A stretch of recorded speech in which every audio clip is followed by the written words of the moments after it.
Non, c'est pas la même. J'en ai acheté une deuxième. Allez, je te raconte l'histoire.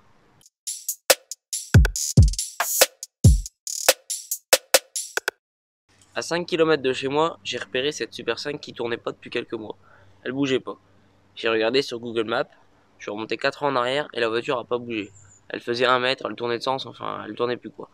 Du coup je suis allé gentiment voir le propriétaire de la maison. Et j'ai demandé s'il voulait pas me vendre la voiture. Et je remercie Thierry et sa femme qui ont accepté de me la vendre. Et c'est comme ça qu'elle est là. Comme vous le voyez, cette voiture n'a plus de plaque d'immatriculation. Elle n'est pas destinée à reprendre la route. Ce n'est pas une restauration. Je l'ai achetée en tant que donneuse de pièces pour la Super 5 initiale. Bon, si elle n'est pas destinée à reprendre la route, c'est qu'il y a une raison. En fait, elle n'est pas en super bêta. Je vais vous montrer le kilométrage, c'est pas mal pour une petite voiture comme ça. Donc le propriétaire ne voulait plus s'embêter à la refaire et la remettre en état pour la passer au contrôle technique. Je vais faire avec vous le tour et vous montrer ce que je peux récupérer et ce qui n'est pas récupérable. Bon, regarde le compteur. Je sais pas si tu vois bien le compteur, mais voilà. Bon, la 245 000 km, c'est pas mal. Elle aurait peut-être pu faire encore, mais 245 000 pour un petit véhicule comme ça, c'est pas mal. Bon, déjà, regarde les garnitures de porte, ça te laisse un peu une image de la suite.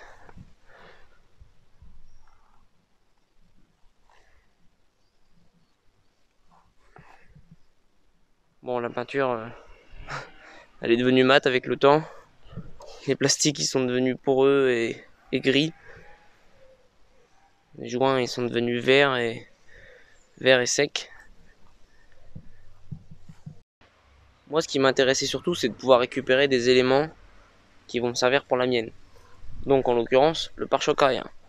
Il est légèrement fissuré, ici, mais c'est toujours beaucoup moins que le mien qui est carrément coupé en deux.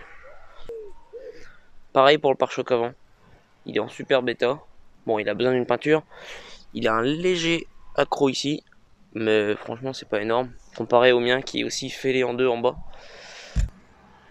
La petite pépite, c'est également le logo d'origine, parce que si vous vous souvenez bien, ma voiture, elle n'a pas le logo d'origine. Du coup, comme c'est assez difficile à trouver, je suis content, j'en ai un. Bon, au niveau des bas de caisse, vous savez que la mienne est pourrie au niveau de l'arrière. Bon, celle-ci, c'est pas mieux, hein, c'est un peu la même maladie. Mais l'avantage, c'est que j'ai des morceaux assez sains. Donc, je vais pouvoir découper des éléments et les greffer sur la mienne. Ici, elle est rouillée. Mais moi, sur la mienne, c'est ici que c'est rouillé. Donc, avec les deux, je vais pouvoir sûrement en faire une.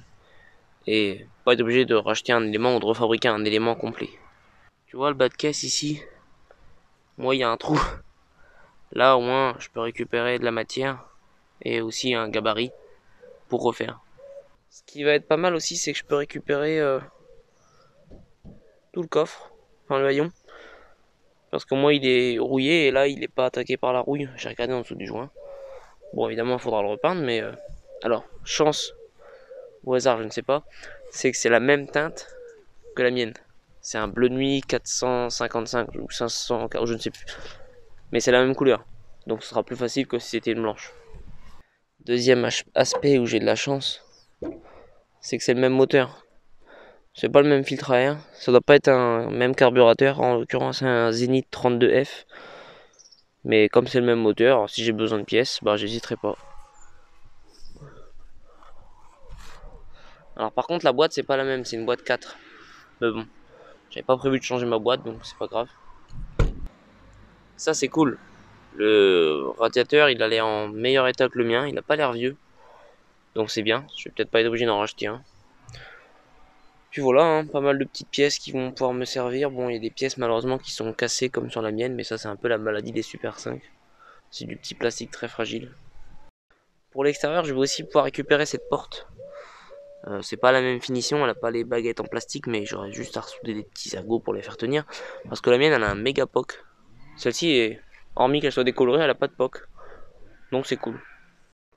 Pour revenir à l'intérieur, à part l'autoradio qui est différent du mien, s'il est mieux, je le récupérerai, mais sinon, il n'y a pas grand chose à espérer de l'intérieur. Les plastiques sont carrément bouffés, les sièges sont craqués. Éventuellement la banquette arrière, mais De toute façon, toutes les pièces que je pourrais pas récupérer, je les vendrai, puisque après la voiture finira forcément en morceaux à la Ferrari. Bon, après, si quelqu'un veut des éléments de carrosserie ou des longerons ou des conneries, évidemment je pourrais les découper, les envoyer, enfin on pourra toujours trouver une solution pour essayer de faire bénéficier un maximum de monde. Oh, regarde là-bas, attends, merde, ça c'est pas le zoom, attends, regarde le trou là-bas, ça c'est pas beau ça. Bah c'est pareil de l'autre côté en fait, comme sur la mienne finalement, mais en beaucoup plus prononcé. Je vais vous faire un petit démarrage quand même. Merde, j'ai pas la clé.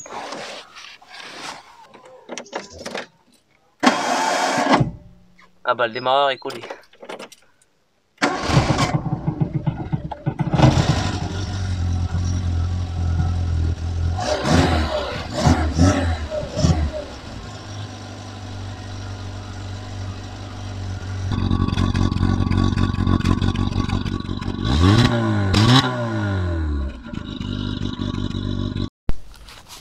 C'est bien un Cléon 1 litre 1. Si t'entends un bruit de rallye, c'est parce que en fait il tient plus.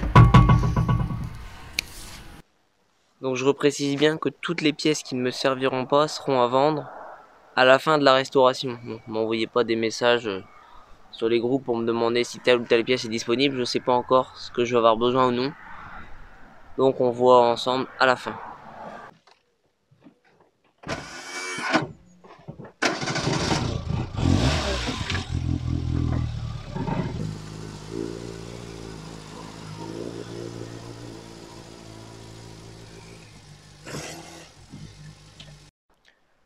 J'ai switché de voiture, celle-ci vous la reconnaissez, avec son petit logo Spring ici, mais surtout parce qu'elle ressemble à une carcasse.